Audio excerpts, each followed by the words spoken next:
Dubai viral chocolate. අද මං ආවේ ඔයගොල්ලොත් එක්ක මේ දවස්වල වයිරල් වෙලා තියෙන කෑම එකක් try කරන්න. මේ තමයි ඒ වයිරල් ඩුබායි චොක්ලට් එක. මේක ගත්තේ 7-Eleven එකකින්. මේකේ තියෙන්නේ කුනාෆා and pistachio කියලා. ඉතින් මම මේකේ කේක් බාර් එකක් try කරා. මම මේ කේක් බාර් එක නම් ගත්තේ fair price එකකින්. ඉතින් fair price එකේ මේ චොක්ලට් එක නම් තිබුණේ නැහැ. මේ ළඟදි මම value dollar එකටත් ගියා. ඉතින් ඔයගොල්ලෝ දන්නවා ඇති සිංගප්පූරුවල චොක්ලට් ගන්න හැමෝම යන ප්‍රසිද්ධම තැනක් තමයි value dollar කියලා කියන්නේ. ඉතින් value dollar එකේ නම් දැනට මේ චොක්ලට් ඩුබායි චොක්ලට් ඇවිල්ලා තිබුණේ නැහැ. ඉතින් ඕගොල්ලන්ට පුළුවන් 7-Eleven එකට ගිහිල්ලා මේ ඩුබායි චොක්ලට් එක ගන්න. ඉතින් මේකත් එක්කම තව එකක් තිබුණා. ඒ තමයි ඩාර්ක් චොක්ලට් එක. මේක අර normal චොක්ලට් එක. දැන් අපි මේක try කරලා බලමු මේ ඩුබායි චොක්ලට් එක කියන තරම් රසද කියලා. මේක ගහලා නම් තියෙන්නේ made in UAE. ඊළඟට distributor in Singapore කියලා තමයි තියෙන්නේ. බලමු.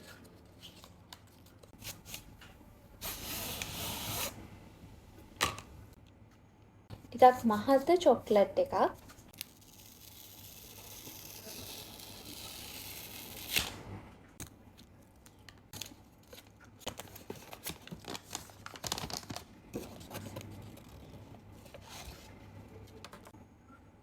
කඩලා බලමු.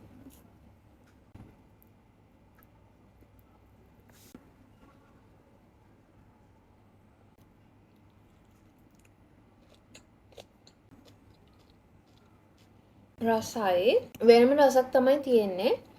ඒකට හේතුව මේ මැද තියෙන පිස්ටාචියෝ කුනාෆා කියන ෆ්ලේවර් එක.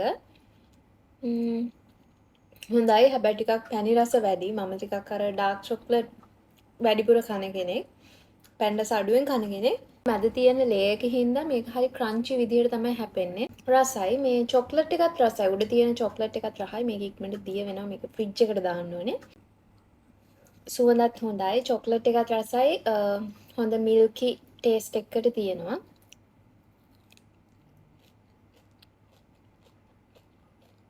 හොඳයි. මම මේකට රේට් කරොත් 10න්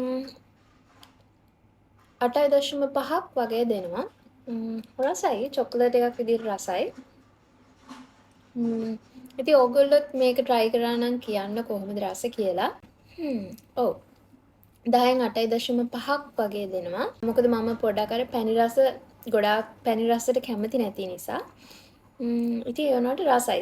සාමාන්‍ය ලෙවල් එකකට පැණි රස කන කෙනෙකුට මේක ගොඩාක් රසට තියෙයි. හොඳයි. එහෙනම් අදට ගිහින් එන්නම්. බයි.